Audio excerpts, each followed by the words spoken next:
many countries around the world. It is a day when women are recognized for their achievements without regard to divisions, whether national, ethnic, linguistic, cultural, economic, or political. Officially recognized by the United Nations in 1977, International Women's Day first emerged from the activities of labor movements at the turn of 20th century in North America and across Europe. Since those early years, International Women's Day has assumed a new global dimension for women in developed and developing countries alike. The growing international women's movement, which has been strengthened by four global United Nations women's conferences, has helped make the commemoration a rallying point to build support for women's rights and participation in political and economic arenas. With this brief introduction, I would now like to invite Dr. S.K. Rasania, Director, Professor, and Head, Department of Community Medicine, Lady Hardinge Medical College, New Delhi, to give the welcome address to the audience. Thank you, Dr. Najish, and very good afternoon to one and all. भारतीय संस्कृति में महिलाओं के सम्मान को बहुत महत्व दिया गया है। भारत में हम महिलाओं को देवी समान मानते हैं। जस्य पूज्य नार्यस्तु तत्र रवन्ते देवता, यानी कि जहाँ नारी की पूजा होती है वहाँ देवता वास करते हैं। स्वामी विवेकानंद जी ने भी कहा था कि नारी ही परिवार और समाज का केंद्र बिंदु है। समय के साथ साथ आज नारी के प्रति लोगों की सोच में भी बदलाव आ रहा है।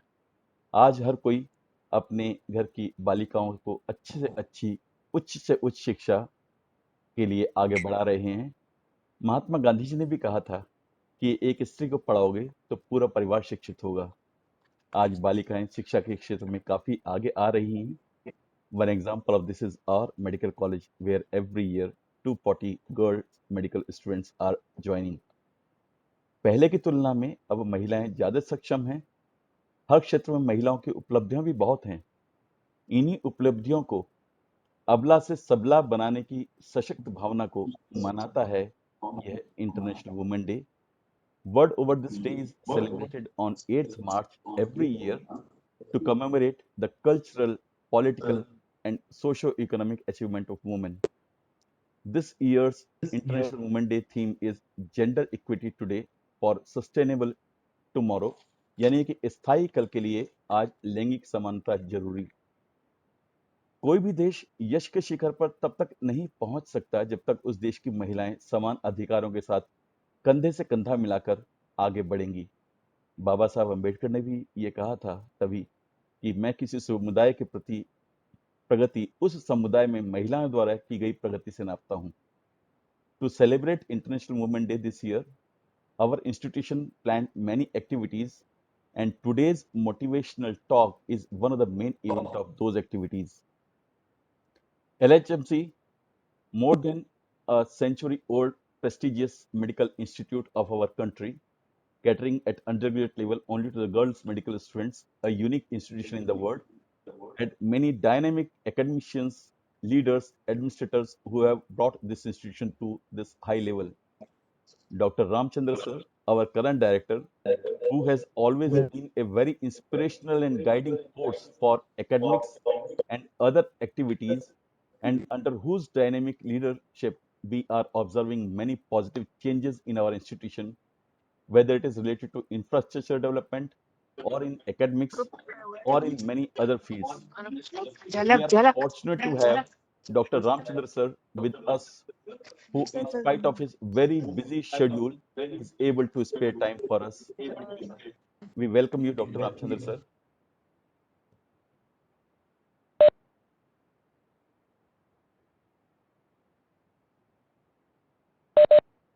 Any institution is also identified how that institution is performing academically, and in the current new NMC guidelines with the daily new changes in various curriculum of various departments, keeping everyone updating to that, dealing with day-to-day matters of a student's vice principal office plays a very important role.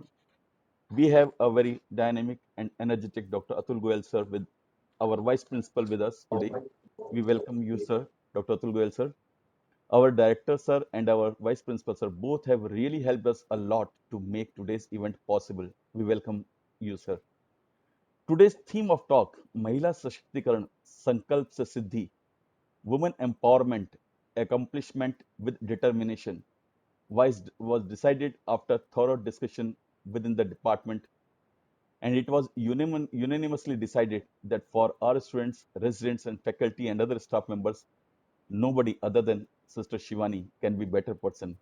You all must have seen her on various social platforms, and Sister Shivani is a common household name for her wonderful inspirational motivational talks. बंद कर दो दरवाजे सारे थोड़ी देर I के लिए got a थोड़ी देर chance के लिए बंद कर दो. to meet her in a medical conference, Mind Body Medicine, in 2014, when one of our ex-faculty member, Dr. Meeta Jain, currently in Geneva, as her husband, Dr. Saurabh Jain, a public health specialist working with World Health Organization headquarters, introduced me to Sister Shivani in that conference.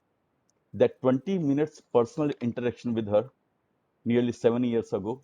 Today, again, she was a chief guest in our fourth international conference organized in our LHMC Silver Jubilee Auditorium in 2019.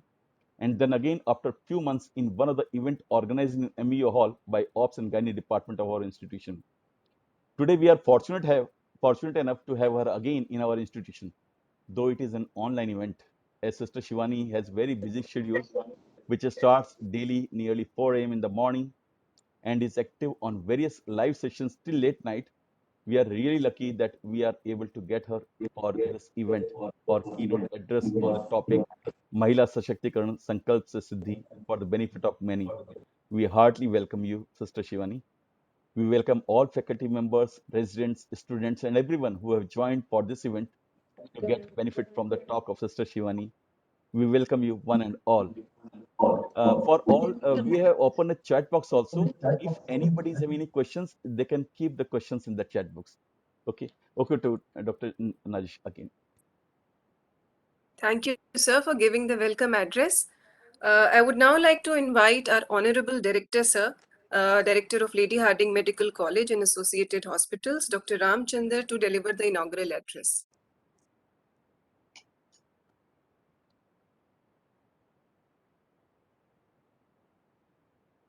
Thank you, Dr. Najis. I, on behalf of Lady Harding Medical College, take this opportunity to uh, have this celebration. And before that, so many students and faculties, they have joined. I will like to acknowledge BK Sister Shivani, Dr. Vandana Jain, our JS Hospital, Dr. Atul Goel, our Vice Principal, and many senior colleagues of mine, including Dr. Asania, that the team under the leadership of Dr. Asania has taken pain in organizing this function. Whenever we organize any functions or any celebrations, lot of hard work goes in. And this credit I would like to give to Dr. Asania and his team. So, formally starting, good afternoon to all, one and all the students in the audience and the dignitaries on the dais. We are here. I am very happy to, and it's a great pleasure of mine that we are here to celebrate this International Women's Day, especially in the presence of esteemed BK Sister Shivani. Before we begin today's celebration, I will be honored to share few thoughts on this day. As Dr. Asania was saying, that if you want to educate the family, then educate the female head of that family. Whole family is going to be educated. So that says going, as said by Harriet Beecher Stowe, a famous American author, women are the real architect of the society.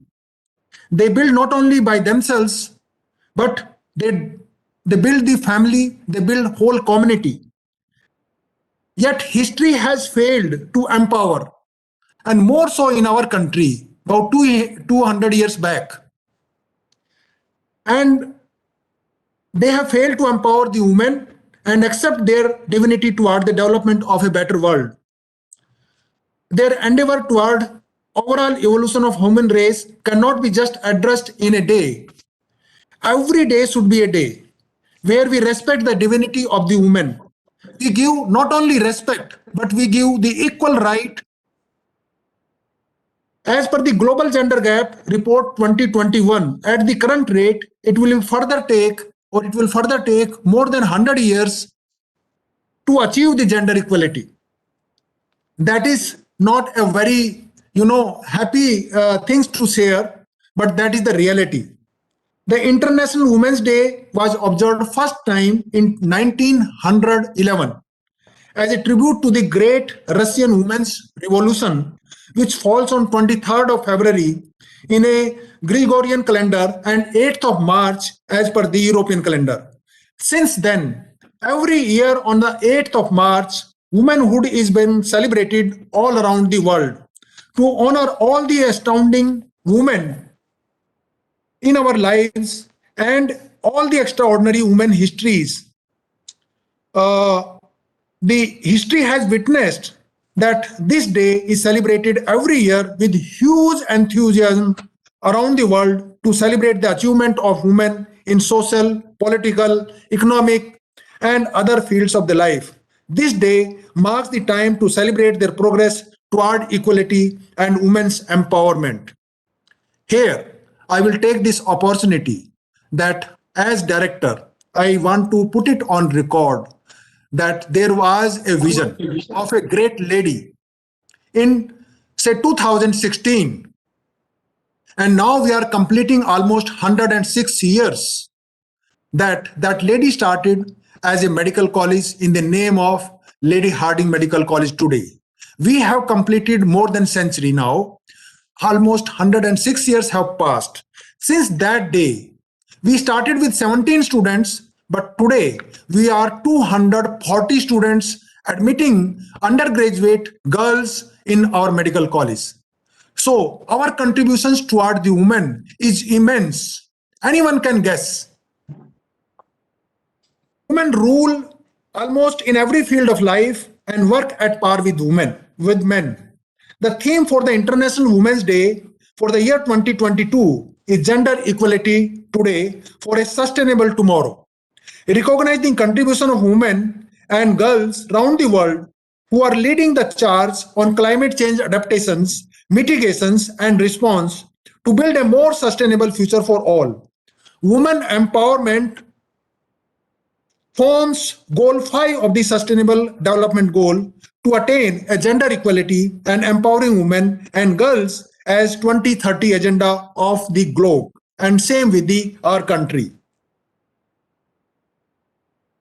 Here I again want to acknowledge that today in the among the whole of the globe, at least 25 are the countries where the countries are being represented by the females. They are representing their own country as state heads, either in the form of the prime ministership or in the form of the presidentship. Lady Harding Medical College is one of the oldest women's medical college in the country. Not only in our country but in Asia, is one of the oldest medical college, nurturing and providing competent female medical graduates since 1916. In 1912, Her Excellency Lady Harding of the Pensers was surprised by lack of women in medical profession. At that time, there were only 87 female medical students in the medical schools. Madras, Mumbai, Calcutta, and Lahore. This lack of female medical students was mostly due to the hesitation of Indian parents sending their daughters to a co-educational medical college. At that time, this Lady Harding Medical College formulated an idea of having a medical school exclusively for women, with the teaching staff comprised of most of the women professors. She further envisioned a woman as the hospital superintendent and women to have complete authority, autonomy, and also responsibility for running the medical college.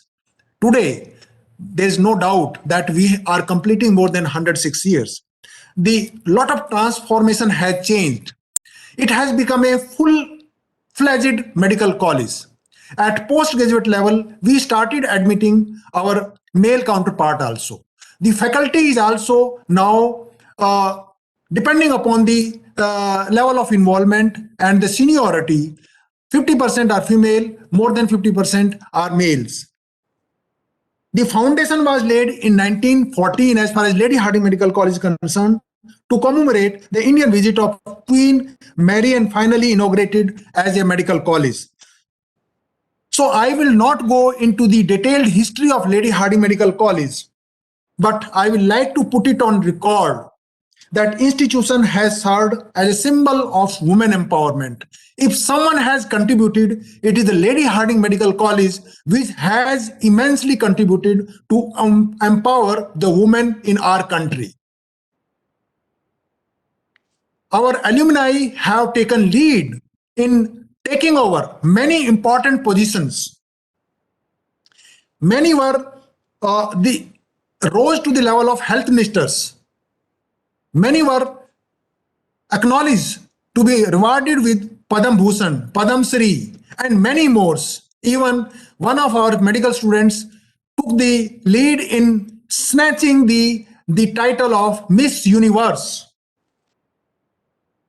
I will like to name few of them.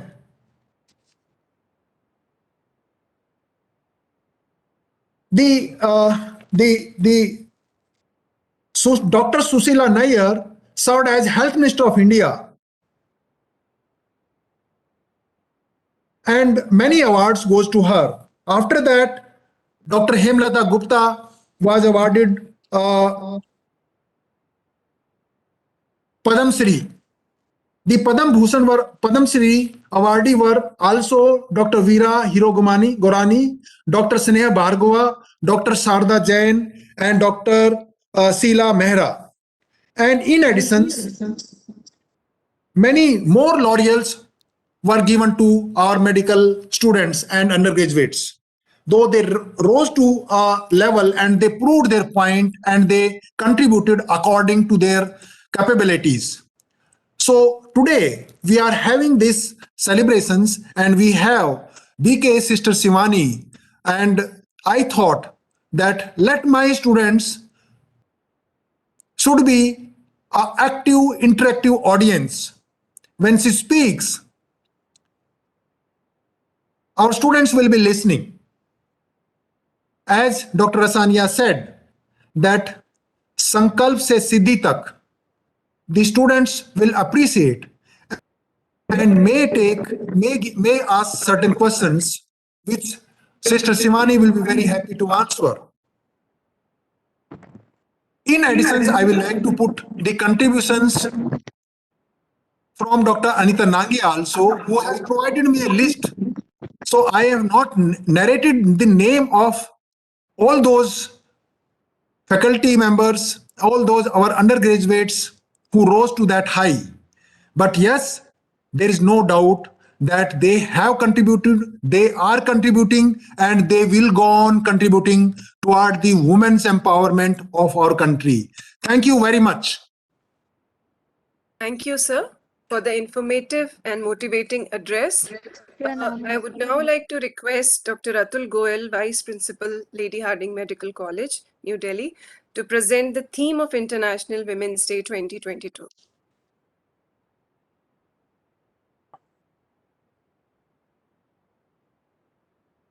Thank you, Dr. Nazish. Well, I would like to say that I think our director, Dr. Ramchandar, has already mentioned about the theme of the International Women's Day. So I actually don't have much to say further, except that I would differ somewhat in terms of gender equality for today for a sustainable tomorrow. I would rather say a gender respectability today for a sustainable tomorrow. Both men and women need to respect each other's contribution to sustainability of a meaningful and happy life. With that, I would request you to please invite Dr. Sister Shivani to give her keynote talk. Yeah, thank you. Thank you, sir. We are lucky to have Sister Shivani for the keynote address today. Sankalp se Sidhhi. Sister Shivani does not need any introduction as she is a household name. Still, may I request Dr. Manish Goel, Professor, Department of Community Medicine, to introduce our chief guest to the audience.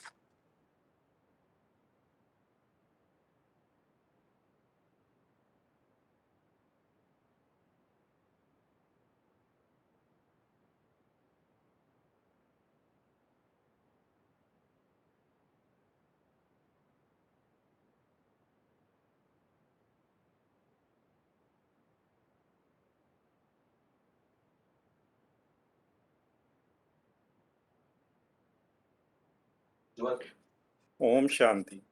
It is my honor to introduce Sister Shivani.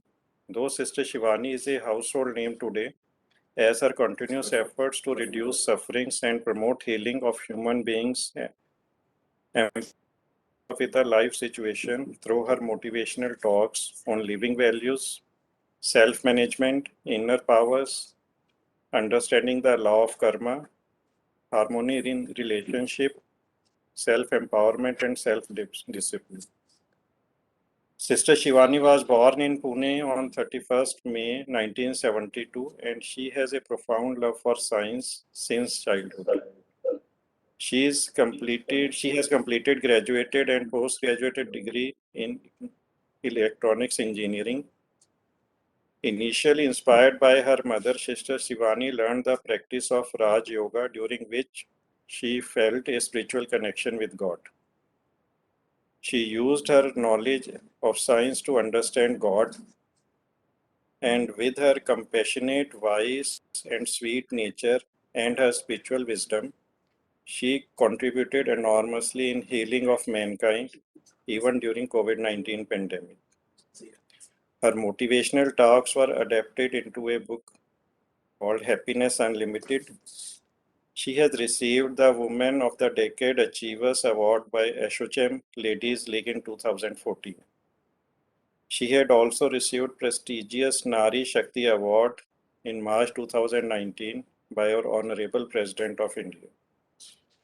Now, with great pleasure, I invite Sister Shivani to share her wisdom on the topic Mahila Sashактikaran Sankalp se Siddhi as a part of series of events organized by our institute for celebrating International Women's Day. Om Shanti. Om Shanti. Namaskar and good afternoon. Sister unmute की When we mute कर talk the about the word अच्छा ठीक empowerment, and then we say women empowerment, it generally obviously means a social empowerment or a physical empowerment because of conditioning of society, even though there's a big shift now, but even then, socially, there is a conditioning, and that conditioning needs to change, because of which there is a lot of work being done on changing this conditioning so that women can play their important roles socially in all segments of society. But today, as we're all together, we're not going to talk about social empowerment. We're not going to talk about physical empowerment. But something that is the need of the hour now is emotional empowerment. And when it comes to emotional empowerment, it's the same, whether it's man or woman, because emotional empowerment is about the mind. It's not about the strength of the body. And it's not about the roles we play in society. It's about the human mind. And so, whether the gender of my body is man or woman, my mind needs to be taken care of. And so, emotional empowerment, which has always been important, but the last couple of decades, there's a lot of focus. Why? Because, especially in the last 2 years, steep rise in mental health issues. and especially a fraternity who is preparing themselves to heal people selflessly, tirelessly, to always be there for people and people who are in pain, not just diseased, but pain. They're two completely different things. As a doctor, you are trained in taking care of a diseased body. But I'm not sure, I'm not aware of it actually, whether medical education also grooms us to take care of a mind which is in pain. Because each time someone is coming with a diseased body, their mind is not in the happiest state of being. And the body is diseased of one person, but the mind is in pain not just of the person who is unwell, but also of their family. So, as a doctor, when you are interacting with your patients, and let's say on an average, every 10 minutes, you are meeting a new patient in your OPD, you're not meeting one mind, you are meeting at least 2 or 3 minds. And those minds are stressed, they are anxious, they are fearful, they are worried. And because the role of a doctor also has all those challenges that it has, though each one of you is trained for it, but dealing with life and death, dealing with crisis. If not taken care of, then our own mind also starts creating stress, worry, and anxiety. And so today, you all are studying, but today, I have the fortune of interacting very closely with a lot of healthcare professionals. And most of them have started believing that stress is normal. And it said like doctor hai, to stress to hoga hi na.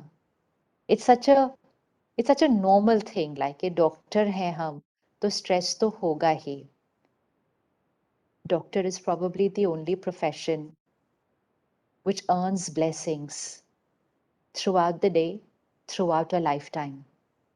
Every patient you heal, you don't receive their blessings only when you're treating them and only when they're healed and they go back home, but they actually radiate blessings to you forever.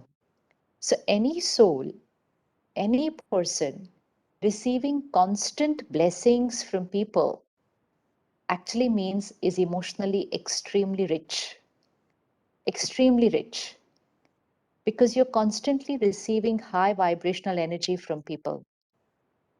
And so, actually, doctor should not be a profession which is stressed, because when it comes to your challenges, you are trained for it. And why, as a doctor, should I not create stress? Because my stress, anxiety, and worry is not just my stress, anxiety, and worry, but it also becomes my vibration which reaches to patients. So, as a healer, one is studying to become a doctor, but the other is to become a healer also. They're two different words, doctor and healer. So, if they're two different words, there must be an additional meaning to it. So, to become a doctor, I study, I'm trained, I practice, I'm skilled, and I learn and I experience. And then you become so good at it that you can wake up in the middle of the night and go and do a surgery. That's a doctor. That's a doctor.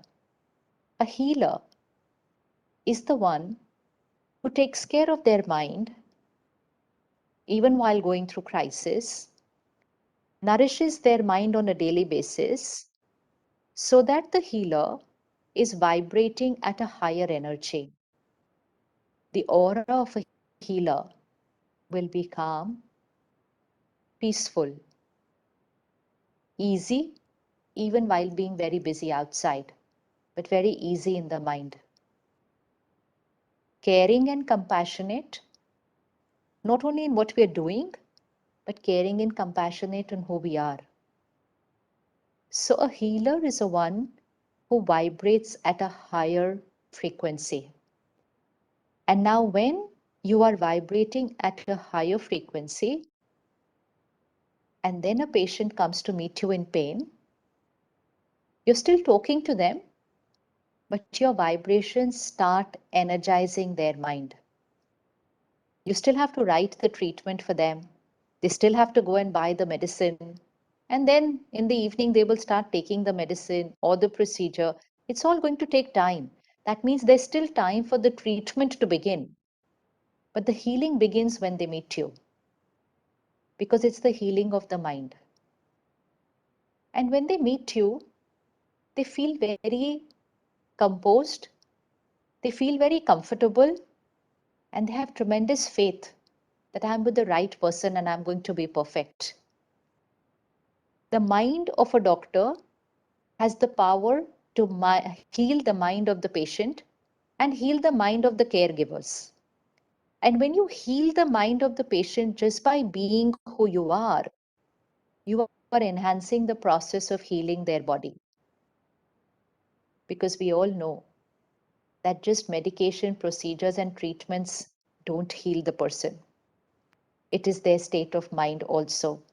Some people can be so stressed that they create complications where it was not needed. And some can be so pure, powerful, and positive that they can resolve complications in their body which science thought was not possible. And then we call that a miracle. So, what is a miracle? When would science call something a miracle? When would medical science call some treatment a miracle? When the patient has responded in a way which defies medical prediction. And when does that happen? It happens when, along with what is being done to the body, their mind is playing a very important role. Their mind is playing a very important role. So, when you tell all of us that most diseases are psychosomatic, they are lifestyle diseases, which means the mind plays a major role. If the mind plays an important role in manifesting a disease, then a mind plays an equally important role in healing the disease. And it's very important to look at that role of the mind. Only the doctor cannot treat a patient. The mind of the patient has to play a part in the healing. So, when you are vibrating at a higher energy, there are two things that are going to start happening. And please visualize this so that you create that impression on your mind forever. Each time you are meeting a patient or a family, there's an exchange of energy that happens. They are coming in pain, emotional pain. And here you are across the table.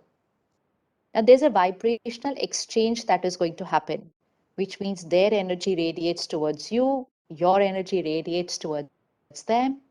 Now, if you are at an average energy means stress is normal, anger is normal, irritation is normal, that average so called normal vibration of today's world. If you are at that energy, then this energy of the patient and the family is going to influence you.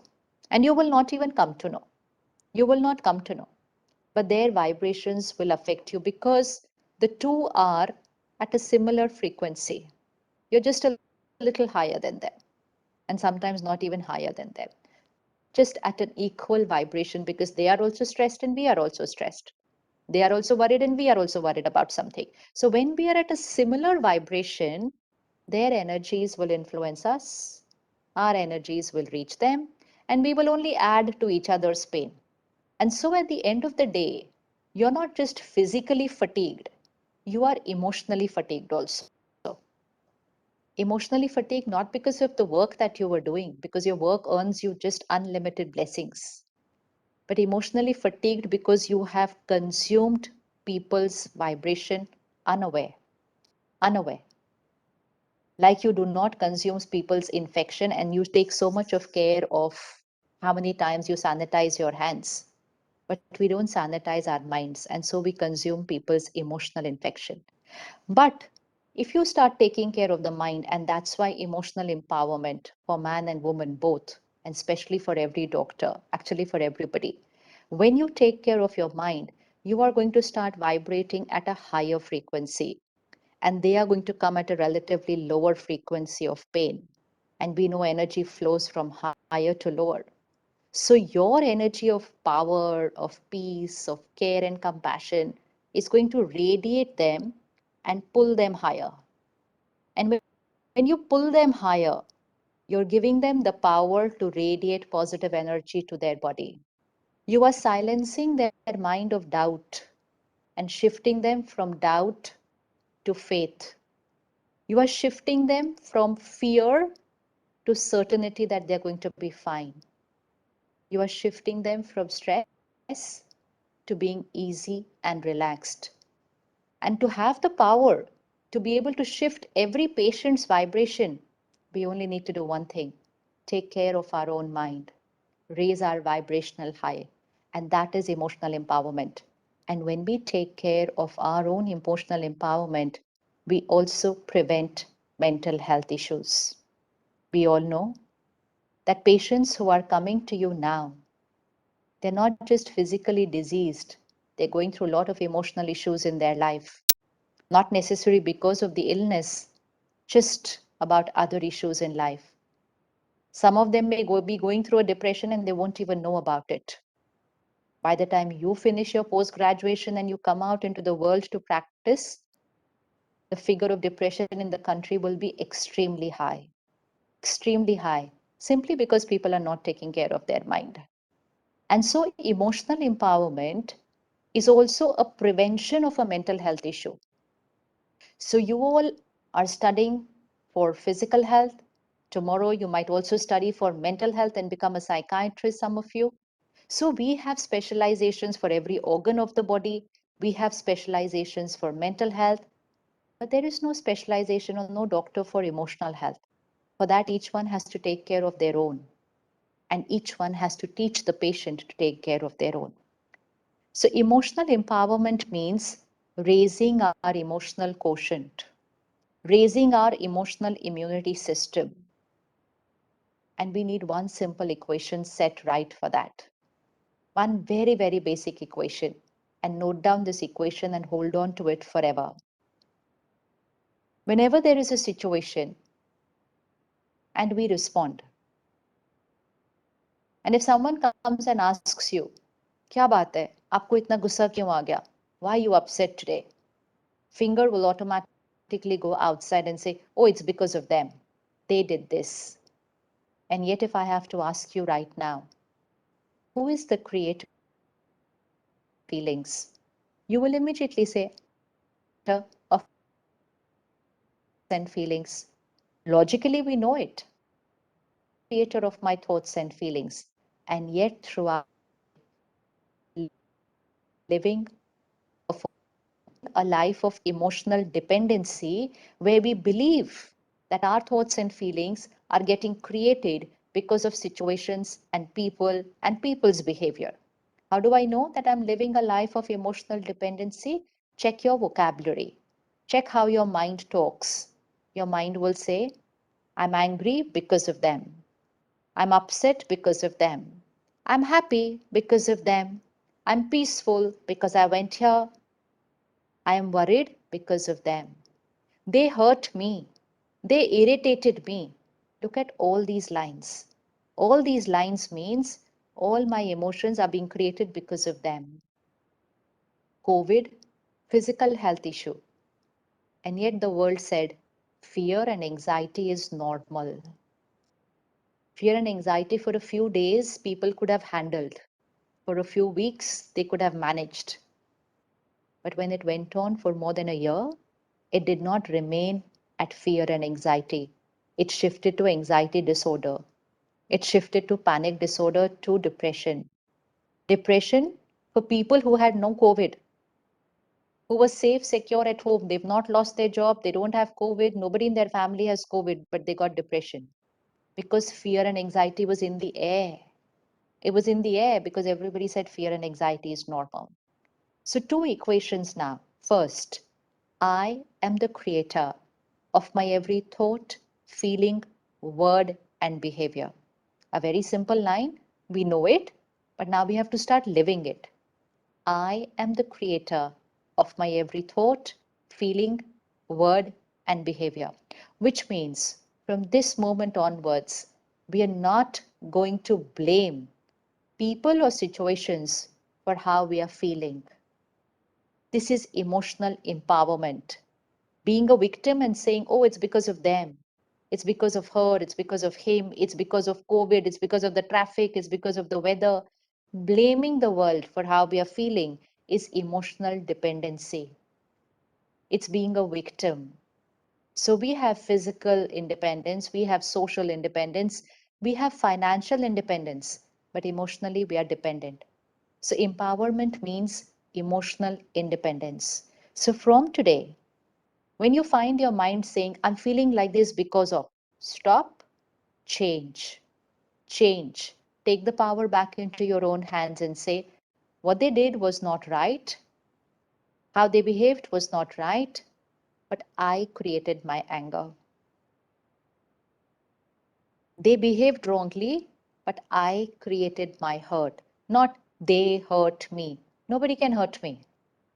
Nobody can hurt me. They can say what they want, they can do what they want, but they cannot enter into my mind and hurt me. Nobody can enter into my mind and create my emotions. So, shifting from emotional dependence to emotional independence. First equation, I am the creator of my thoughts, feeling, word, and behavior. Second, what are normal emotions? Extremely important for each one of you to experiment with, because it is the doctors who are going to tell the world which are normal emotions. Someone somewhere said stress is normal and everybody has accepted it.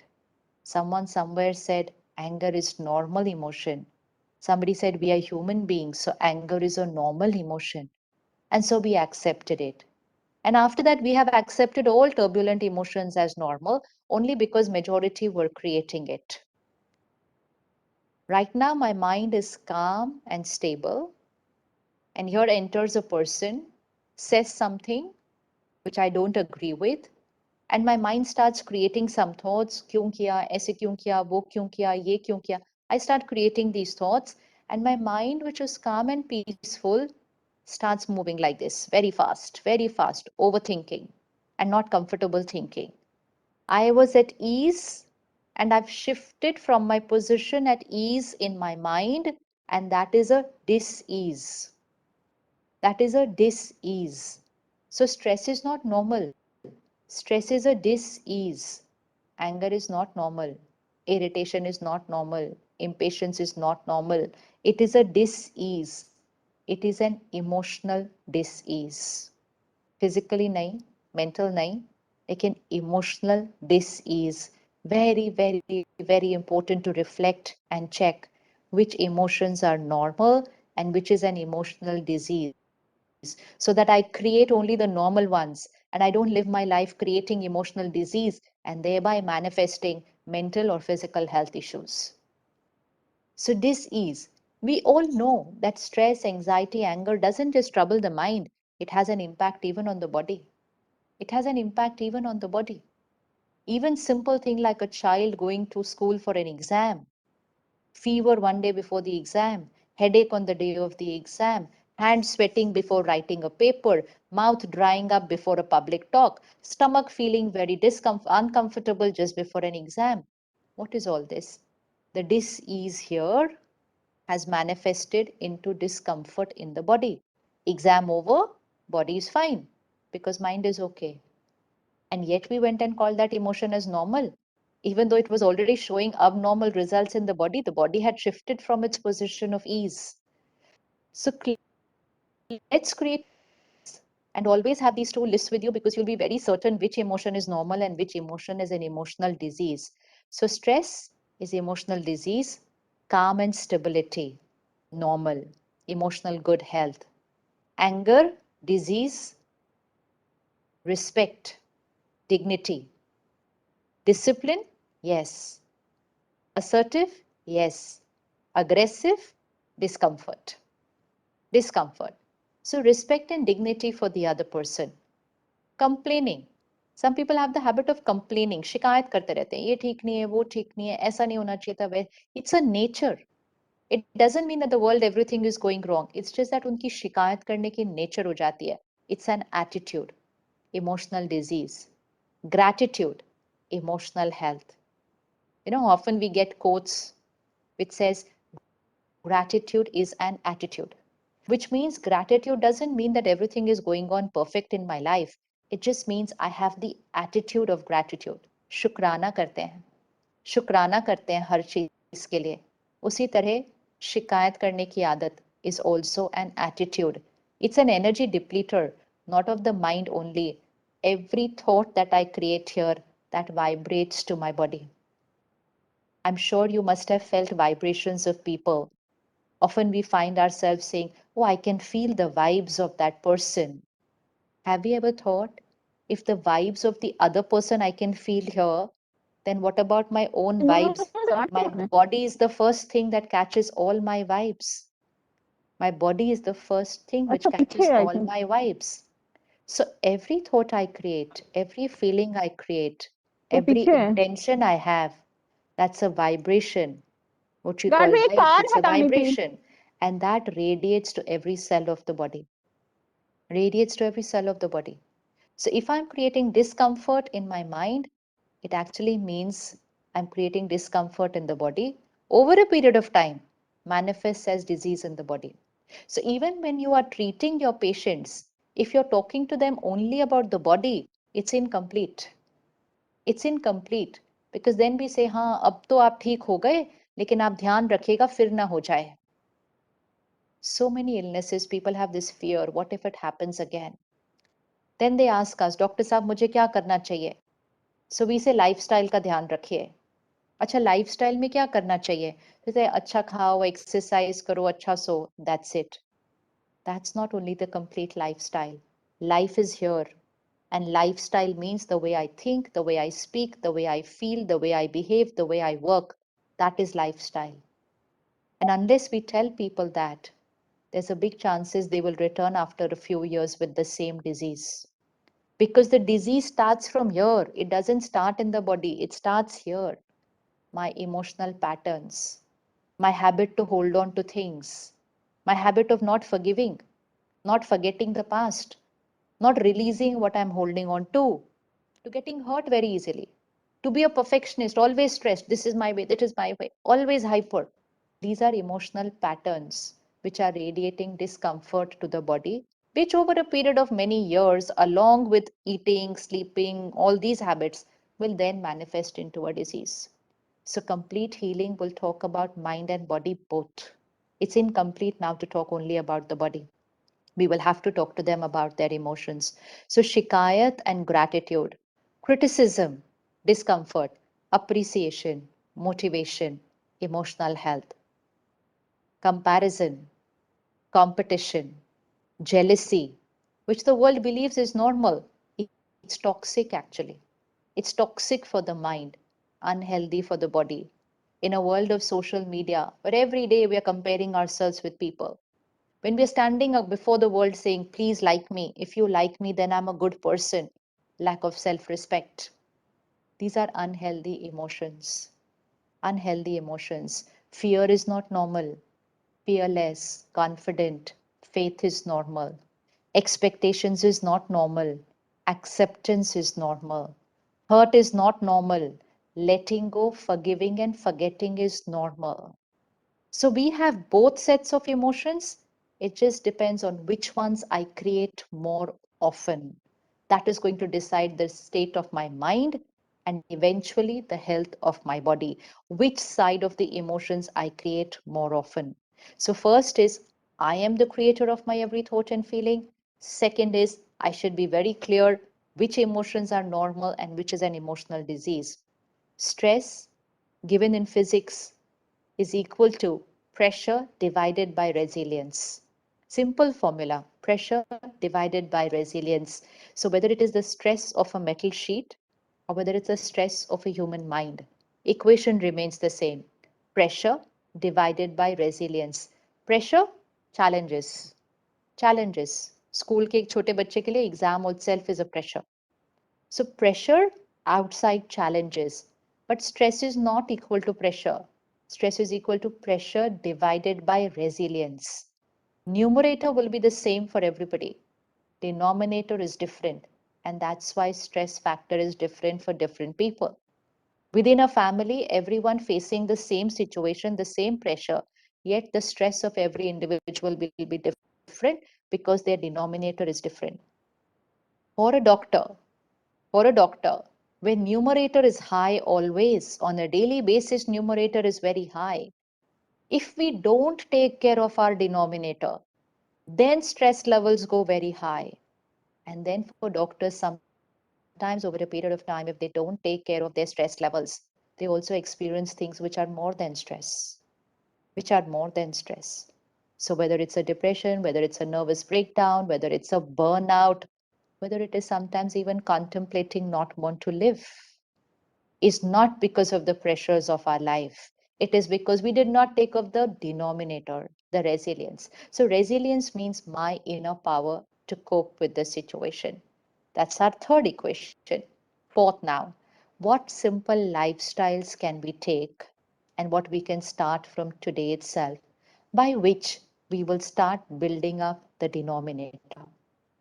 Because all of you are ambassadors of health, not just doctors treating, ambassadors of health. So, for you to be able to convey to the world what's a healthy lifestyle, you will have to live it yourself first. When you live it, you will be a radiator of a message of a good lifestyle. So, health, not absence of disease, health is a lifestyle.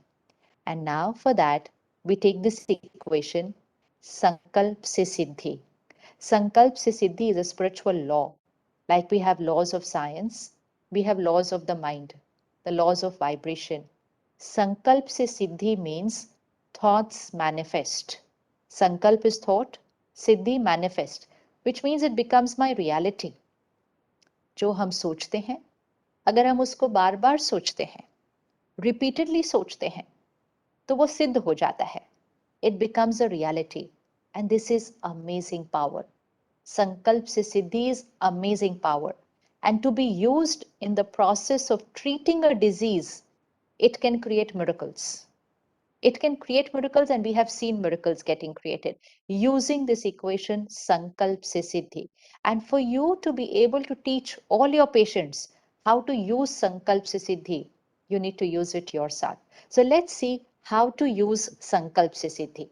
It's a lifestyle actually, Sankalp se Siddhi.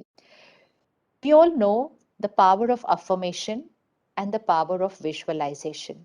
Two amazing powers which can create miracles in our life. The world uses both these powers. In case you've not read about them, please do spend 5 minutes. Just spend 5 minutes and read these two powers, power of affirmation and power of visualization. So, affirmation means creating a thought, using the same thought repeatedly, which means affirming that thought. And visualization means seeing that here. There's a very interesting experiment, and you can go online and read about power of visualization. A doctor created two study groups, and both the study groups, he was evaluating the power of the brain in visualization. So one study group was asked to play the piano 2 hours daily. Every evening, 2 hours daily, one study group was playing the piano. And the second study group was not actually playing a piano, but was visualizing playing a piano. Visualizing playing the piano. It's Dr. David Hamilton who's done this research. The second study group was only visualizing playing the piano for 7 days, 2 hours daily. This group played the piano, and this group played the piano in their mind. Accurately played which key they were playing. Very accurate power of visualization. At the end of 2 weeks, their brain patterns were studied. And what was found was that the brain patterns of both the study groups were very similar. And of course, there's a whole long research on that. But the essence, the end of the research was the brain cannot distinguish between the real and the imaginary. The pattern that will get created here will be the same. So, whether something is really happening wrong in my life, or I'm just worrying that something wrong is happening in my life, both will have the same impact on the mind, on the brain, and on the body. That's why. Same impact. That's power of visualization. So now we can use the same power to visualize some very, very positive things, because even if they're not real, they will start becoming real. So power of affirmation plus power of visualization is Sankalp se Sidhi. So it's a very ancient spiritual law, which is known in Bharat for thousands of years.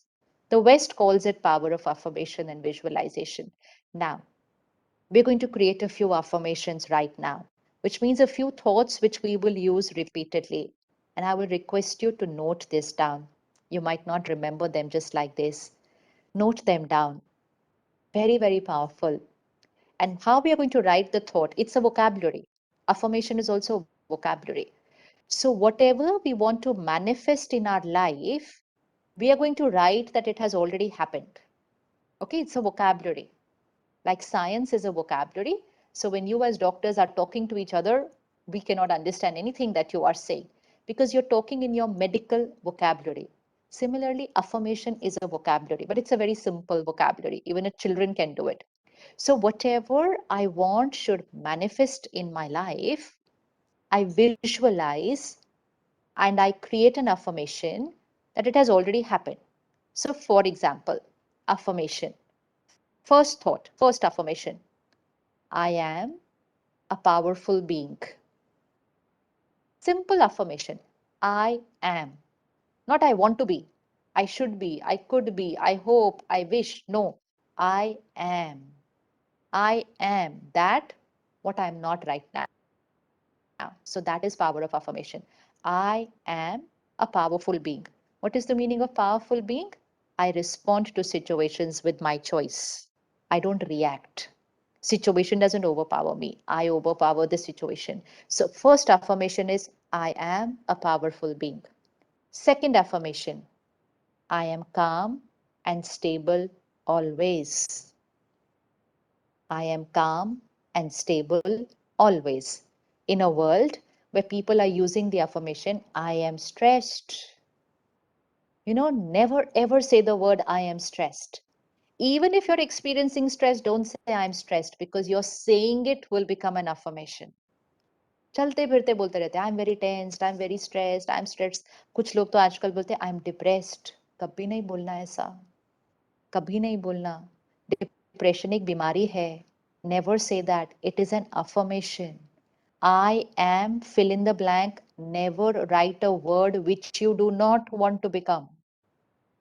And even if you are that right now, change the word and you will start changing. That is Sankalp se Siddhi. That is power of affirmation and visualization. So I am a powerful being. Second, I am calm and stable always. Third, I am happy always. We don't need anything to be happy. Happiness is our nature. I am happy always. Fourth, I am fearless and confident. I am fearless and confident. Not fear is normal. No, it's not. I am fearless, I'm confident. Fifth, I am focused, my concentration is highest. Especially because we're studying, sometimes mind scatters here and there. So, fifth affirmation, I am focused, my concentration is highest. Sixth affirmation, very important for everybody, very important for a doctor. Sixth affirmation, I am a giver. I am a giver, which means I don't need anything from the world. I don't need anything from people. I am a giver. The more we shift to being a giver, the more compassion will flow from us. We will earn, we will work hard, we will achieve a lot in our lifetime. But intention will always be to be a giver. So let's put that in our affirmation. I am a giver. Next affirmation. My body is perfect and healthy and will always be. My body is perfect and healthy and will always be. I'm sure you all are perfect and healthy, but in case you are going through any ailment, and this is a very powerful method to use with your patients, in case any part of the body is having some issue, We create an affirmation there. My blood pressure is normal, 120/80. Give the figure to the mind because the mind will give the figure to the body. This is using the power of the mind. It is nothing unscientific. It is the science of the mind. Medicine is working with science of the body, which is very important. But along with that, we have to use the science of the mind, that every thought I create is affecting the body. When we are saying most diseases are psychosomatic, which means the psyche is affecting my body. So let me use the power of my psyche affecting my body. So my blood pressure is normal, 120/80. My sugar levels are normal. If it is not normal, only those people have to put this. Rest of us, we all have to put, my body is perfect and healthy and will always be. Will always be. Then an affirmation for your relationships. I accept people. People accept me. All my relationships stand on respect and trust. All my relationships stand on respect and trust. Then an affirmation for your work. So right now, most of you are students here today. So put an affirmation for the goal you have for the next 3 months, whether it is an exam, whether it's whatever, that is now personal. So you will have to put that. Vocabulary is very important. Whatever you want to achieve in the coming month, 3 months, 1 year, 2 years, you have to write, I already am that. I have already achieved, fill in the blank. So vocabulary is believe that you have achieved it and manifest it in your life, because sankalp se siddhi hoti hai. Thoughts manifest. So whatever goal you have set for yourself, create an affirmation. I already am that. I have already achieved that. You can actually put your, I don't know how you grade yourself, but your grade, your marks, whatever it is in the coming few months, you can actually put that there. I have already achieved, fill in the blank. Success is certain for me. Success is certain for me. Last affirmation. God's power and blessings is a divine circle of protection around me. This is the most important affirmation for everybody, but very, very important for a doctor. God's power and blessings is a divine circle of protection around me. Visualize yourself being enveloped with divine light energy, a high vibrational light energy. It's like wearing a energy PPE kit. When you wear a PPE kit, you're protected from COVID. When you wear a high vibrational aura around you, you're protected from lower vibrational energies around you. So lower vibration energies don't enter into your energy field because you have created a higher vibrational thought around you. Now, these are about 8 to 10 thoughts. You can add another 1 or 2 more in this. All depends on what you want to manifest in your life. But create about 8 to 10 and stick to these thoughts. We can't change our affirmations every day. We create them at least for the next 6 months. We are using only these affirmations. Only these affirmations. In case there is any other sanskar you want to change, any nature that you want to change, suppose you want to forgive someone, you want to forget the past, something, you write, past is past, past is past, it's over, I release, I forgive, I let go. Just have to say it. Even whether you feel like doing, don't feel like doing, even if you're not able to forgive, it's perfectly fine. Have to start saying it. Basically, we're changing the coding of the mind. We're changing the emotional patterns that have got created in the mind and the subconscious, not just the conscious layer of the mind, the subconscious, deep emotional patterns that are there. So, past is past, it's over. I release, I forgive, I forget, I let go. So, depending on whatever change you want to create, put an affirmation. Put an affirmation. Life is beautiful. Life is perfect. I'm an instrument of the divine. What a fortune! What a fortune! I'm going to be a healer who's going to heal people's pain. Requires very good karma to be a healer. To be a healer. Fortune it is. It's a fortune to be a healer. So you put all these 8, 10 thoughts as your affirmations. Now we start putting it into our lifestyle. that when are we going to use these sankalps so that they start manifesting. Now, the most important part about lifestyle, and do not allow your mind to say it's not possible. We have to see how to make it possible. Okay, on the days it's not possible, it's not possible. Rest of the days it's possible. And the most important part of lifestyle today is sleep, a sleep cycle.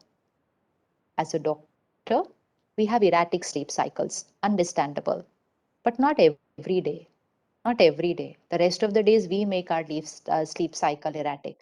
So let's create a disciplined sleep cycle. And the day I have to go for a night duty, that's fine. The day I'm called in the middle of the night, that's fine either. But let me create a disciplined sleep cycle. A lot of diseases are happening because of improper sleep. Improper sleep. Sleeping right at the right time and sleeping in the right way is going to heal the mind and heal the body, because the sleep is meant for healing. And you know that better than all of us, that sleep is meant for healing. But it will heal only if we sleep the right way. So the best time, the highest vibrational time then we should be asleep is 10 to 2. These 4 hours we should be asleep. It doesn't mean we are waking up at 2 o'clock. It just means we are sleeping at 10. We're sleeping at 10. The highest vibrational time of the 24-hour cycle is the 4 to 5 a.m. time. It's the highest vibrational time. That's why the world calls it the 5 a.m. Leadership Club, which means anyone who wants to be creative, intuitive, they call it the 5 a.m. Leadership Club, because people wake up at that time so that their intuition and creativity is higher. In Bharat, we call it Brahma Muhurat, Amrit Vela, which means the highest vibrational time. So, which means early to bed, early to rise. So, let's change that thing of studying the whole night and then going to sleep, believing that I can study better at night. It's silent. It's silence as far as this noise is concerned, but it is not silent as far as the vibrational noise is concerned. So let's go back to the healthy. Early to bed, early to rise makes a person healthy, wealthy, wise. So, what would late to bed, late to rise make a person? So, 10 o'clock, we should be fast asleep. For that, again, I'm saying this to doctors, though I shouldn't be, because you are the ones who teach us that, but many of you don't follow it. So, just revising it for that sake. The body takes about 2.5 to 3 hours to digest the food. Most diseases today are because people are having late dinners and heavy dinners. And a late dinner and a heavy dinner, which means then they are digesting their food during their sleep. During the sleep, there is an energy in the body which can do only one thing at one time, either digestion or healing. It's called the Pran Shakti. It can either do digestion or it can do healing. Earlier, which means our grandparents, parents, they used to have early dinners. And because they had early dinners, they finished digestion before they're going to sleep. So they used to sleep lesser number of hours. Today, all of you doctors tell us that sleep longer, sleep 8 hours. Our grandparents never slept for 8 hours. I mean, even my parents never slept for 8 hours because they were leading healthy lifestyles. So today you have to tell people to sleep longer because those people are not leading healthy lifestyles. And one big reason out of that is late dinner and heavy dinner. Over a period of time, that heavy dinner is getting stuck there in our intestines, creating toxins over a period of time and manifesting into a disease. We all know the gut and the mind connection. So, early dinner, light dinner, light dinner, so that my food gets digested before I go to bed is a healthy lifestyle. So that during my sleep, there is no digestion happening. And if during my sleep, digestion is not happening, then perfect healing and energizing is happening of the mind and every organ of the body. Every organ of the body. So practice this simple lifestyle. Early dinner, light dinner. So by 7 o'clock, dinner is over. 7 o'clock, dinner is over. 10 o'clock to sleep. For 10 o'clock, good sleep, even though you must be extremely engaged in your studies and in your practice, and so you don't get time for anything else. But still, I know a lot of doctors, those who are practicing doctors, because they lead a long day. They come back late, but then when they come back late, they want a break. And you know what they say? Okay, once I come home, now it is my time.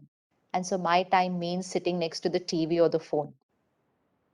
Consuming content from media just before going to sleep is toxic. Is toxic. For good emotional health, we need a good emotional diet. So, as a doctor, it's also your role to tell everybody not just their physical nutrition, but also their emotional diet. Because otherwise, their healing is incomplete if they don't know what is emotional diet. So, emotional diet is what we watch, what we read, what we listen. जो हम सुनते हैं, पढ़ते हैं, देखते हैं, वो हम बनते हैं. Content is equal to personality, and personality is equal to destiny. So, most of the issues that are there today in the world related to the mind and to the body, a large reason is content consumption. Content consumption. So 30 years back when I was in school and college, we didn't know depression. Actually, we didn't even use the word stress 30 years back. It was only in physics. In emotions, we only used the word tension, and that too only a couple of days in the whole year. Just couple of days in the whole year before an exam, before the result. That's all. The rest of the year, nothing. And today I see children in school talking about depression, mindfulness, meditation, panic attack, anxiety attacks. Why? Content consumption. Content consumption. So, if you want to be emotionally strong, if you want to prevent a mental health issue, if you want to be a healer vibrating at a divine energy, then restrict content consumption. Content from television, from internet, apart from education, from social media handles, from digital and OTT platforms. Content consumption. What I watch, read, listen is who I become. So if I'm consuming content which has stress, anxiety, fear, worry, jealousy, criticism, ridicule, crime shows, aggression, violence, if I'm consuming lust, ego, if I'm consuming comparison, competition, if I'm consuming content which has all this, then nothing can stop me from becoming that. And that's why people call those emotions as normal, because they're consuming content of that. So obviously they will create those emotions. अपने आप हो जाता है वो. It's a result. What I watch, read, listen is who I become. Two times are most crucial in terms of content consumption: just before I go to sleep and just when I wake up. Subconscious mind is open. The content doesn't remain at the conscious layer of the mind, it goes deep inside into the personality. So, after a long day of practice or a long day of study, when you're just about to go to sleep and you sit in your bed, you feel that's the time to relax and you start scrolling your phone. That's the time which is crucial. It's crucial. Please don't consume any negative emotion, negative word before going to sleep. It's not just not good for the mind, it's not good for the body, because next 6 hours while you sleep, that's the quality of energy here, and that is what radiates to your body. That is what decides the quality of dreams also sometimes, what I consume just before going to sleep. So 1 hour before we go to sleep, we have to disconnect from content consumption. You cannot listen to the world news or watch the world news before going to sleep. You cannot be surfing social media handles of comparison and requiring approval from the world before going to sleep. So just 1 hour before going to sleep, it's not possible to consume that. Now, 15 minutes before you go to sleep has to be your time. That's personal time. That is self-care time. 15 minutes before you go to sleep. 15 minutes before you go to sleep, please consume positive content. Please consume pure high vibrational content. Whatever you like, a book, a video, audio, whatever you like, but it should have high vibrational content. Vibration of faith, compassion, care, acceptance, happiness, forgiveness, letting go, that high vibrational words 15 minutes just before we go to sleep, so that in the next 6 7 hours That is the quality of energy that gets processed here, and that's the quality of energy that radiates to the body. So it's actually going to energize the mind, but it's also going to heal the body because it's high vibrational words, absolutely opposite to the words of entertainment and media and the world news. Completely opposite energy we have to consume 15 minutes before we go to sleep. And just before going to sleep, 1 minute, just 1 minute before going to sleep, please say those affirmations at least twice. Those 10 affirmations that we've written, please say them at least twice. Visualize them if possible while saying it. If you're not able to visualize, just say them. Just say them at least twice. After that, don't look at the phone. Don't look at the messages after that last 1 minute, because that should be your last thought on the mind. Close your eyes, lie down, and keep saying those thoughts till you fall off to sleep. And your mind will go to sleep saying, I am powerful, I'm happy, I'm stable, I'm healthy, everything is perfect, I'm a giver. Tomorrow's exam is going to be a divine experience. Tomorrow's surgery is going to be a divine experience. Your mind will say that while going to sleep. And that is what is getting processed in your subconscious and vibration in your body during the next 6 hours. Highest vibrational words before going to sleep. So for Sankalp se Siddhi to happen, we have to repeat the Sankalp just before going to sleep. Next, first thing that we wake up, we repeat the Sankalp because the subconscious mind is opened when we wake up. So when we say it in the morning, the seed is sown for the rest of the day. So last thought before going to sleep, first thought when we wake up, we repeat our Sankalp. Then while taking a morning walk or exercising, or even if you don't get that time, just while getting ready or while traveling to college, use 15 minutes to again consume a positive emotional diet.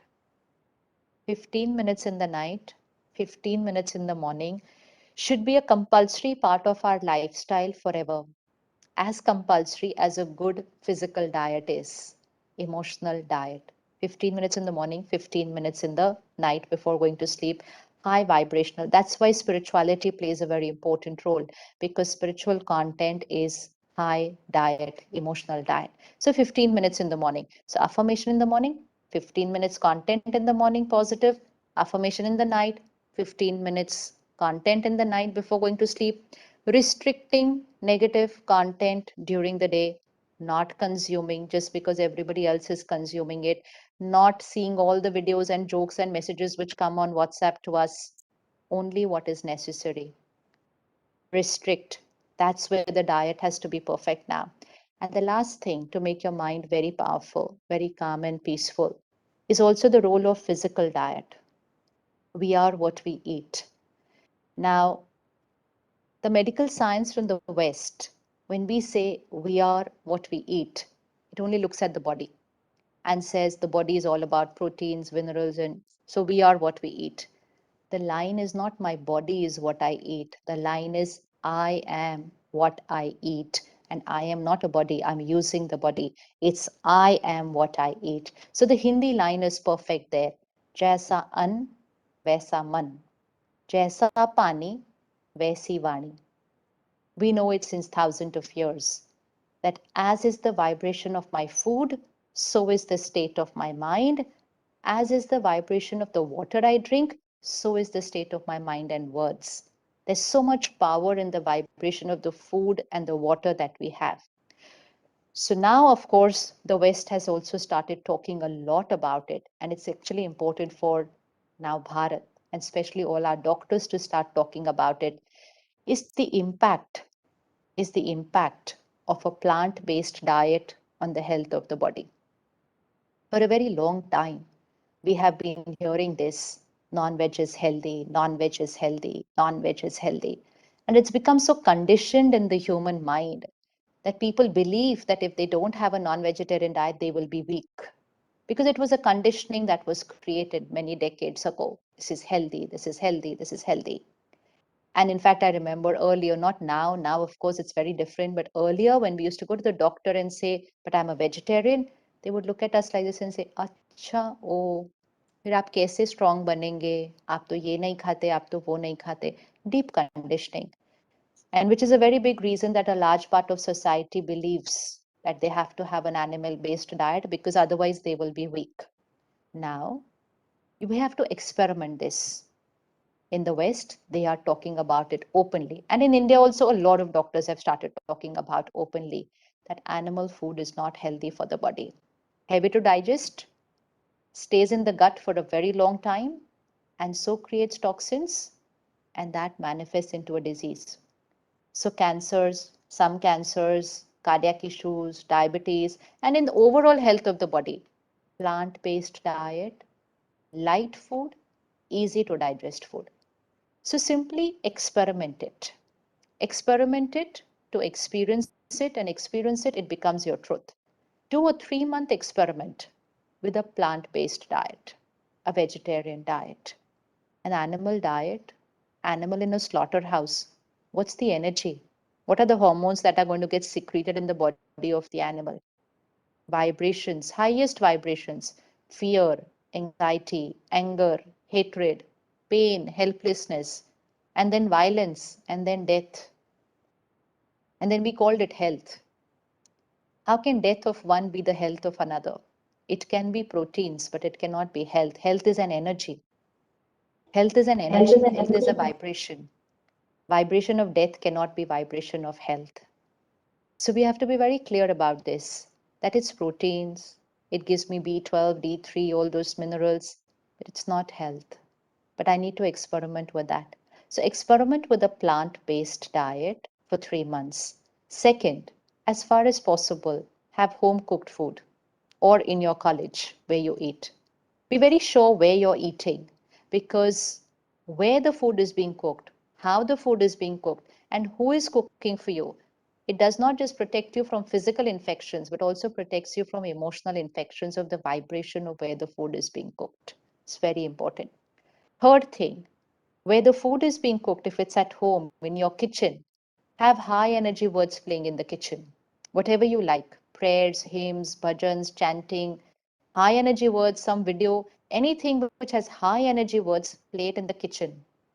It's like how food is cooked in a place of worship, in a mandir, masjid, gurdwara. How is food cooked? High energy words played over there. Why? Because those high energy words energize the food. Very important in every hospital. And we're experimenting with that in many hospitals. How, what impact it has on the mind of the patients over there.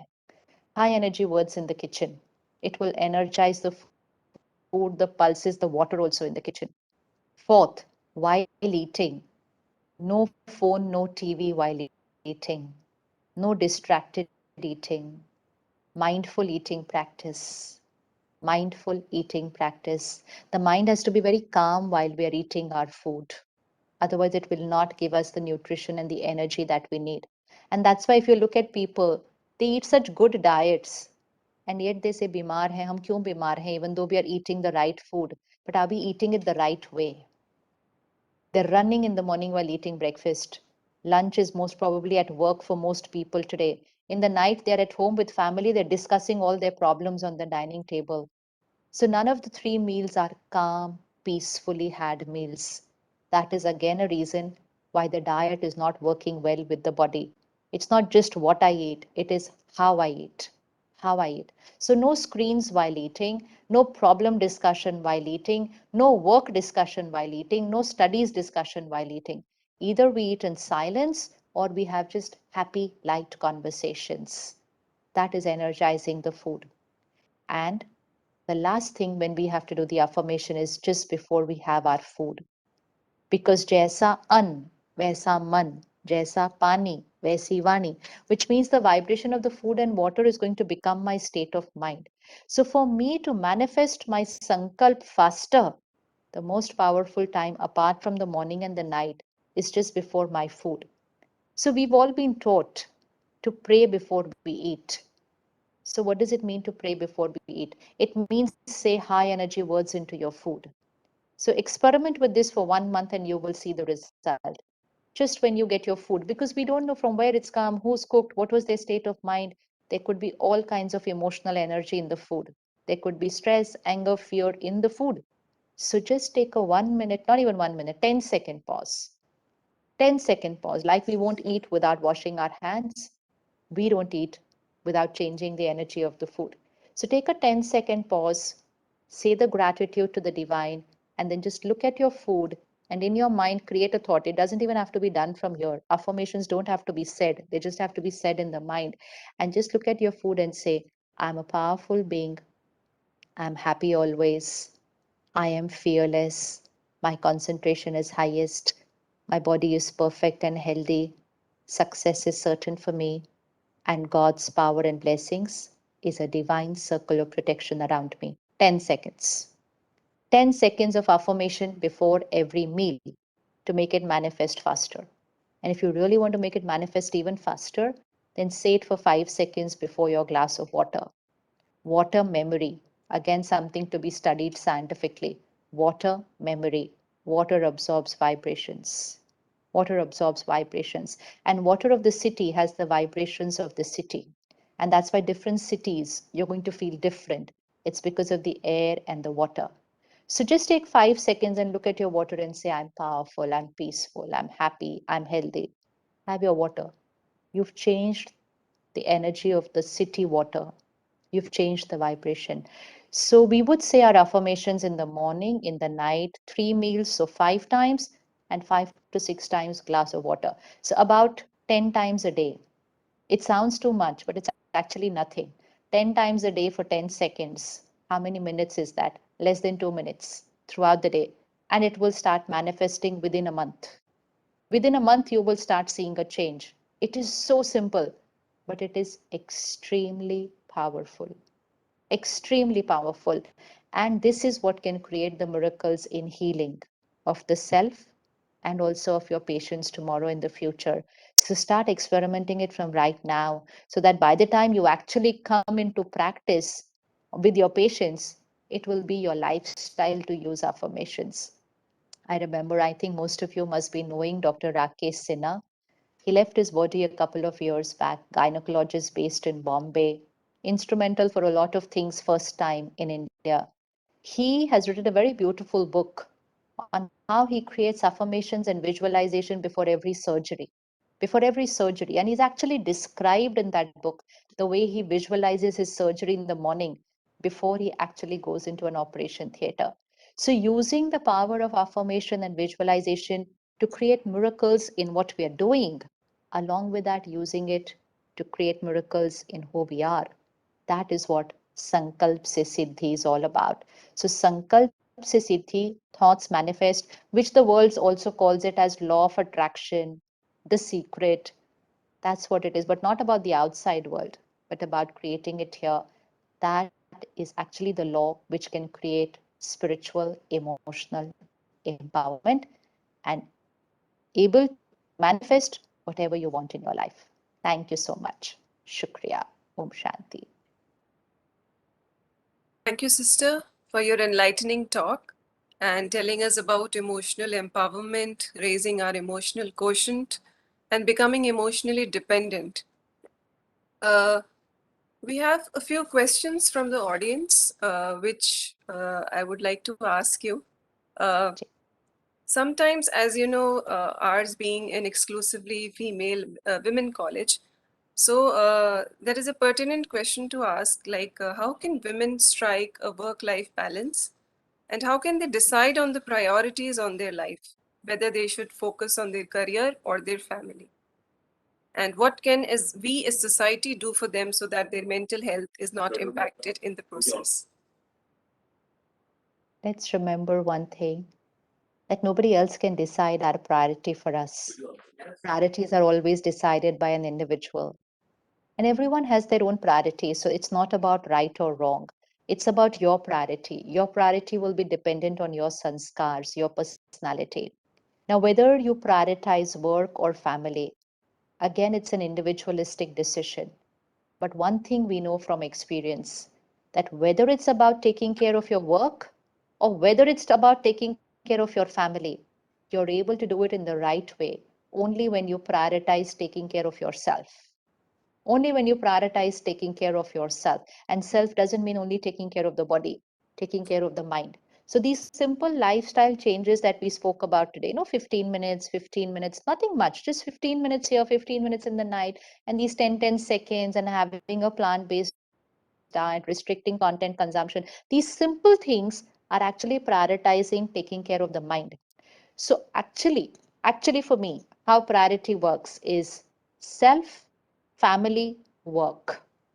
Self, family, work. So self is the seed. And from there, the trunk is the family, and then the rest of the tree is my work and my society. So if I nourish the seed on a daily basis, if I water the seed on a daily basis, then the rest of the tree is taken care of. But if I try to take care of the tree without taking care of the seed, then there's always a struggle. Sometimes something is going wrong and sometimes something is going wrong. So first priority should be taking care of the self. When you're taking care of your mind and body, then your relationships at home will automatically be very beautiful. Because you need a powerful mind to create beautiful relationships. Because a powerful mind doesn't get angry, doesn't get irritated, doesn't get hurt easily, let go, forgive. Power to accept and adapt with each other is very high. So when we take care of the mind, our relationships at home become very beautiful. And then when we go to work, we're going happy. We're not going with any baggage from home. So we need to do all three, but it has to go in order. Take care of the self, create a beautiful family, and then go to work and create miracles.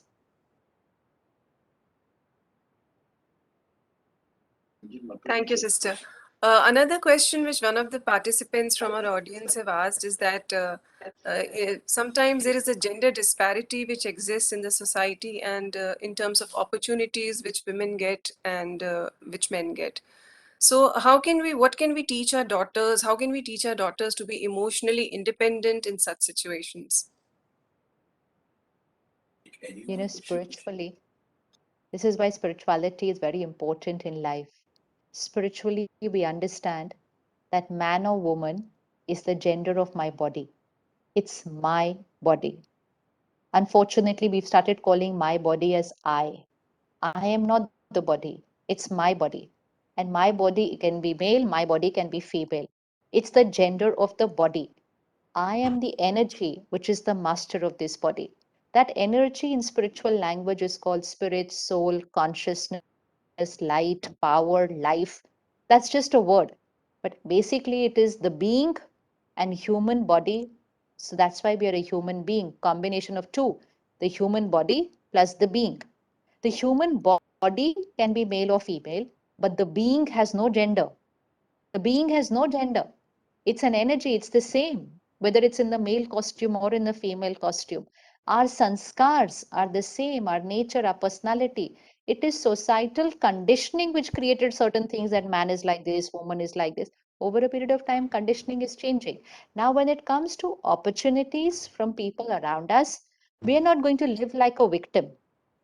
We're not going to live like a victim and say, oh, हमें उतनी opportunities नहीं मिल रही हैं. This victim feeling needs to go. When we finish our victim feelings, then other people will stop treating us like a victim. First we have to finish that victim feeling from within. Take care of yourself. Have that power and confidence in yourself when you will energize your mind on a daily basis. Create beautiful sanskars, and you will have the power to create the right karma. And when you create beautiful sanskars and have the power to create the right karma always, nobody, nobody can become an instrument in stopping you from moving forward, because it is your karma which will take you forward. It is you as a person, not the gender of your body.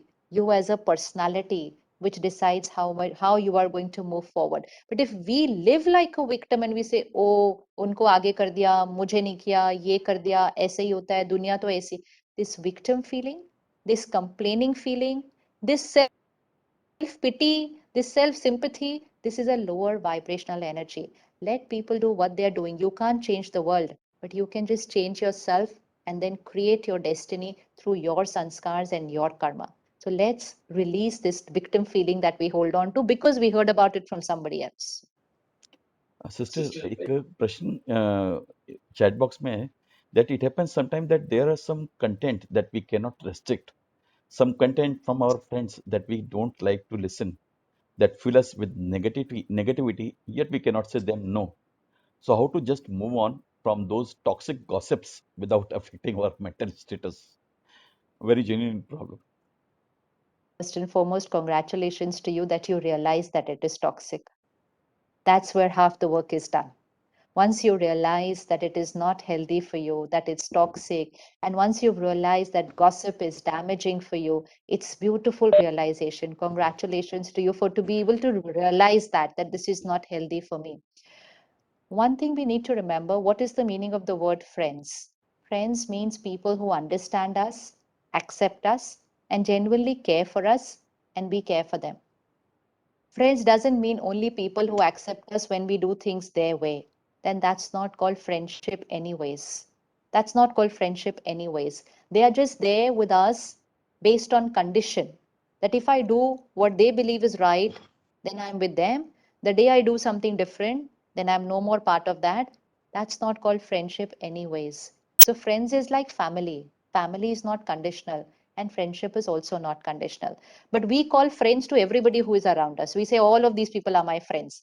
And then we create a pressure on ourselves to be able to be accepted by all of them. We start doing things which we understand is not right. Please understand, one day they will be on their journey and we will be on our journey. But this compromises that we make just so that people approve of us and accept us, they become our destiny. Those people might not be a part of our destiny tomorrow, but these compromises that we make will become a part of our destiny. So, like the food you eat, you say, right? You say, I'm sorry, I cannot eat this. I've decided not to eat this. And they will say, nahi, nahi, thoda to kha lo, itna sa to kha lo. You have to say, no means no.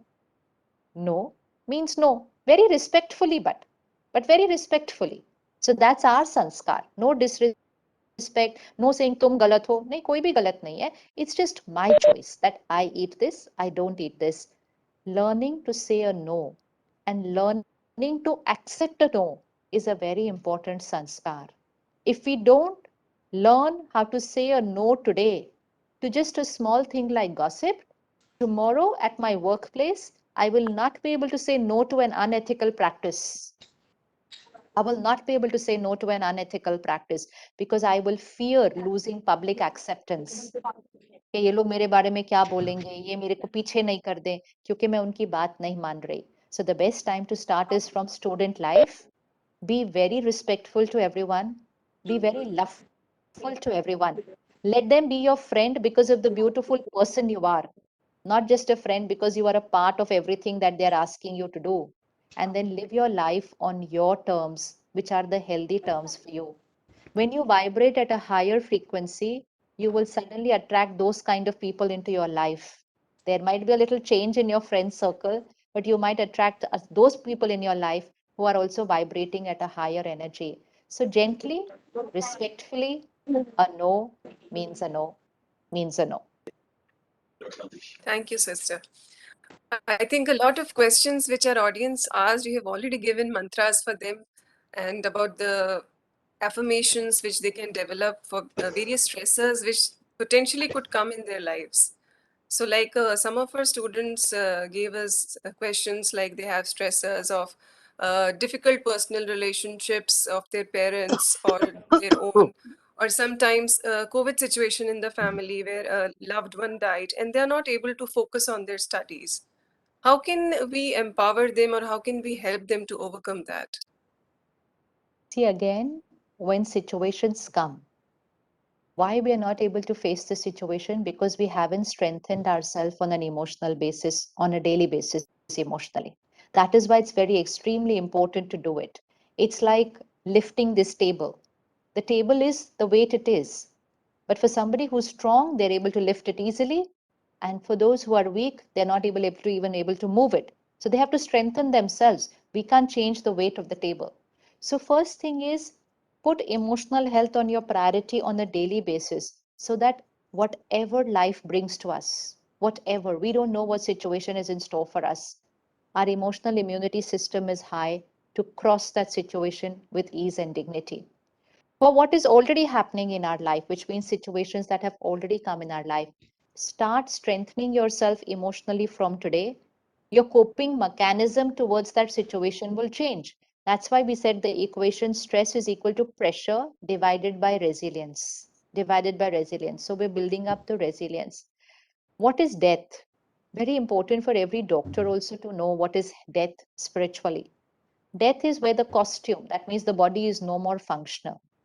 The body is no more functional. But death means the energy leaves the body.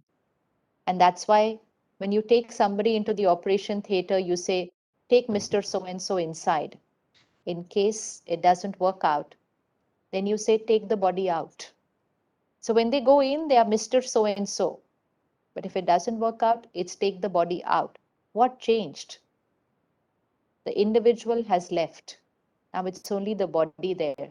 So we don't say take Mr. The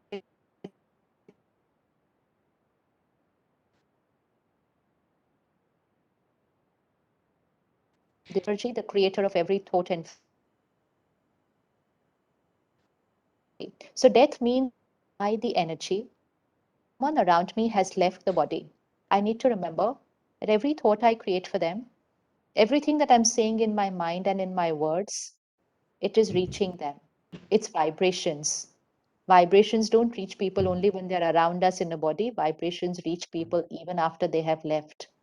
This one understanding changes the way we start thinking about them. Instead of creating these thoughts, I cannot live without you. How did you leave me and go? How will I survive? We change it to, thank you so much for everything that you have done for us. Thank you for empowering us before you left. We will take care of ourselves here. Of yourself. Don't worry about us. Just keep this as your affirmation. Say it every day, few days, and you will seeing a shift in your emotion. You don't miss the person. You will always remember the person, but remember with love, blessings. Very important. Very important what thoughts we create for those who have left on this journey of life. So when we do this daily, now what we've written today, you will start seeing that you will be able to create the strength to be able to cope with the situation. Just a few months back, there's a lady who comes to the meditation center here. She's about 65, fragile old woman. She went through cancer. And while she was going through her chemo and towards recovery, her daughter had cancer. And then she went to Bombay for her daughter's treatment. And then the daughter had a liver transplant. And it didn't work out right. And so the doctor told her, we won't be able to do anything more for her now. So this lady, she got all the family members together and she said, my daughter is in pain. She's suffering. Because of all our attachment, she's not leaving. We need to let her go. And everybody like, we can't. How can we do something like this? She said, no, we don't have to do anything. We just have to detach ourselves from here. We have to help her to go. And the family said, this is impossible. We don't want her to go. So she asked everybody to leave. She sat there with her daughter. She held her hand. She spoke to her daughter. Even the daughter couldn't hear her like this, but she could catch her vibrations because she's probably in coma. And then she spoke to her daughter and she said one thing to her daughter. She said, don't worry about your children. We're all here to take care of them. Your body is not working anymore for you. You don't worry about us. You leave now. Go to your new costume, go to your new body. Everything was going to be perfect for you over there. She spoke to her daughter like this. She sent those thoughts and vibrations to her. She meditated for her. And after some time, within about 15, 20 minutes or half an hour, I think, her daughter just left with so much ease. With so much ease, just left without any discomfort. This is power. This is power to face the toughest situation in our life. For a mother to say that to her daughter and then to be able to cross that with so much stability only came because she was practicing meditation and spiritual principles in her life. So when we are doing it in our life, then when a situation comes, we have the strength. We have the strength. As a doctor, you're going to see these scenes very often, very often. And so we have to practice emotional empowerment because emotional empowerment means detachment. Does not mean lack of compassion. It means very high compassion, but detachment to not get affected by the emotions of the other person. And then you will play a very important role even in energizing the family of the people who lose somebody. You will play a very important role in those people's lives who know that they are not going to be able to live. Very, very crucial things in medical science. How to make it easy for people before leaving, what state of mind they should be in before leaving. But you will naturally be able to do all this when you make that a part of your life. It will come natural to you to work with your patients that way.